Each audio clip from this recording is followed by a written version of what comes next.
Welcome back to another Bourbon Santa video. Today we're going to be trying a wheated bourbon from MGP that's being put out in Ohio by a distillery, an actual distillery. Well, they're bottling it, but they're an actual distillery that makes their own stuff. But this is being put out through an LLC they purchased a license from to use this name and the heritage 1800s dude from Ohio story on the back. Is 51% corn, 45% wheat, 5% malted barleys. It's 3-year-old, and it's MGP. It's 3-year-old wheated MGP. Now, I don't know that I've ever tasted, other than the component that's in Penelope. I can't think, maybe I'm just drawing a blank, but I can't think of another wheated MGP bourbon that I have or have tried. I know I don't have anything that's a wheated MGP bourbon. So, but when I was tasting this, I had one taste out of this. When I was tasting it before, it struck me as familiar somehow.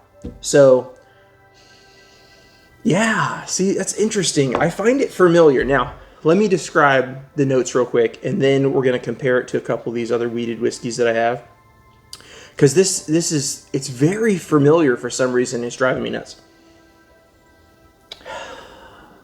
Soft, slightly citrus vanilla. A little menthol. A little mintiness, strangely enough. A little bready,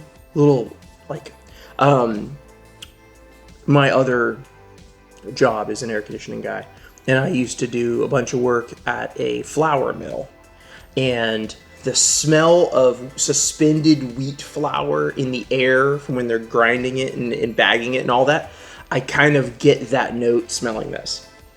And you know what? Honestly, I didn't even think about it till just now. That literally might be my deja vu that I got because it was like, I know this smell, and it just hit me. I think that might be what my deja vu was, is the smell of that suspended wheat in the air where I'm in South Florida, so it's very humid, and so some of that wheat would accumulate on the ground and then get moist from the humidity, and that moist wheat dust has a very specific smell. And I think that's what it is. Because it's slightly pungent, slightly bready. Like the wheat is starting to turn and get moldy or whatever. I think that's what it is. But I'm still going to compare it. It has a pleasant nose. It's a little bit thin. Proof-wise, this is 94 proofs. So, low proof. Let's taste.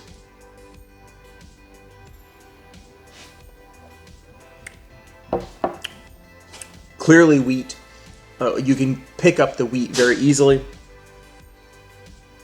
Can we not, Kitty? Let's not start this again. Anyway. It's just okay. It's just okay.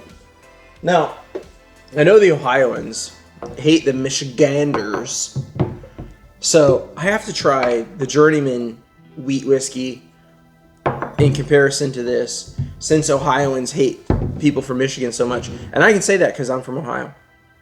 Was born in Ohio, Youngstown, and but moved to Florida when I was a kid. So I know how you people are. See, this is a whole different animal right here. Now, I realize this is a much higher wheat percentage than this, but what a completely different nose.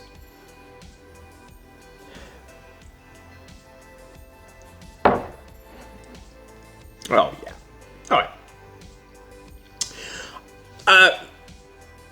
I would like to try the Magnolia at cask strength. Maybe all that water is is just, you know, taking away from some of the flavors that might be there. But it's just okay. It's just okay. And yeah, it's just herbal and a little funk. Smelling it after smelling that really brings out the funky herbality of it. And I don't know. I just am not wild about it. It's just... Oh, this smells way better. And that's freaking SR. That's not good. That's not a good time. If SR smells better than Magnolia, whoo, you got a problem. Maker's Mark does not smell better than Magnolia. You know, it's so funny because... Wow, that actually really does not smell good. Why? This is one of my few favorite Maker's Mark products. ADHD Whiskey did a video about how he doesn't like Maker's Mark, and it really struck a chord with me because I had a lot of bottles of Maker's Mark. I had like 8 bottles of Maker's Mark, but I like never drink them. I see them on the shelf and I never reach for them.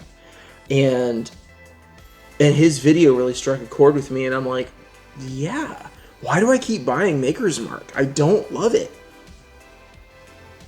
Wow, that smells different.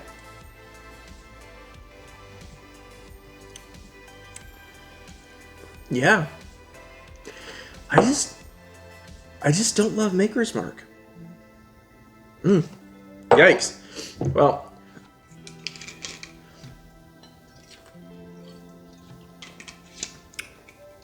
oh, that's way better. Woo! No. To be perfectly honest with you, this is 107. But I put it in my vintage special reserve bottle because I like that bottle better. And so that's actually 107. That's way better than the Magnolia. So, but big shock, right? I mean, everybody loves Weller 107. The Journeyman is way better, way more interesting. The Magnolia is just, it's just, you know, I like being positive. I like being optimistic. Why bother doing this release? I mean, it's okay, but it's not great. Like, it's just, it's just, why? Why do it? Why make it? Why buy that from MGP? Why do the heritage thing? It's only 3 years old. Now, I don't know what this bottle costs. This was sent to me by a friend of mine, Mr. Taylor, and I really appreciate you sending it to me for me to try. But why? Why?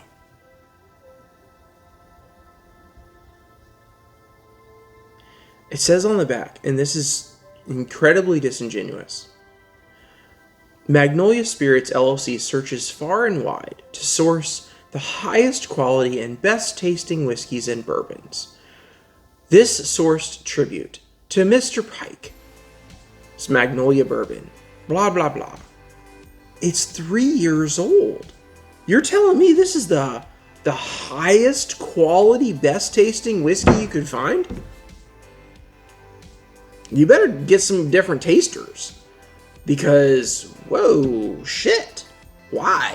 Why even make this release? I just want to devolve back into my 8-minute rant that I did a minute ago. It's just...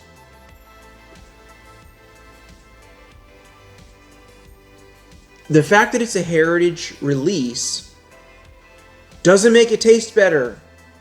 And the fact that you attribute a young, mediocre whiskey to this person who you're celebrating is really kind of an insult to the dude you're celebrating. Here's this highest quality whiskey, and then people taste it and they're like, okay, it's kind of meh. I don't know. It's really annoying. And so is my dog drinking water in the middle of my video. Bro.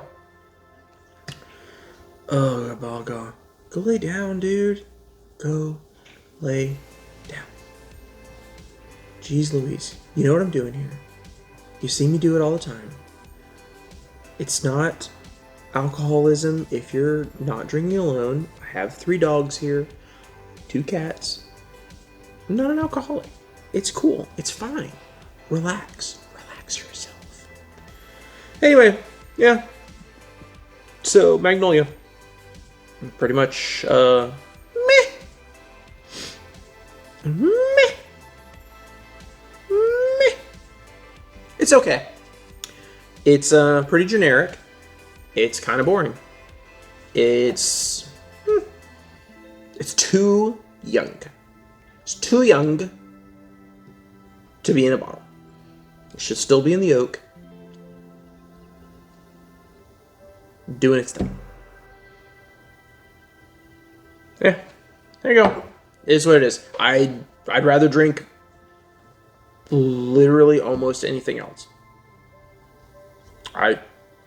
Yeah. I mean, yeah. You know, I wanted it to be different. I wanted to go into this video and say good things and it's just, I can't. I just can't. I can't do it. I can't put a rosy spin on something that is not good. And as much as I'd like to be nice and kind and, you know, good job, guys, you can do better next time, it's just like, stop it. Stop with this. Don't do, if you're thinking about doing this, don't. Don't do this. And then things will be better. In every way. So, there it is. Thank you, Mr. Taylor, for sending me this. I appreciate you letting me try it. Now I know to never buy it. And there we go. Until next time, I hope you have a great day.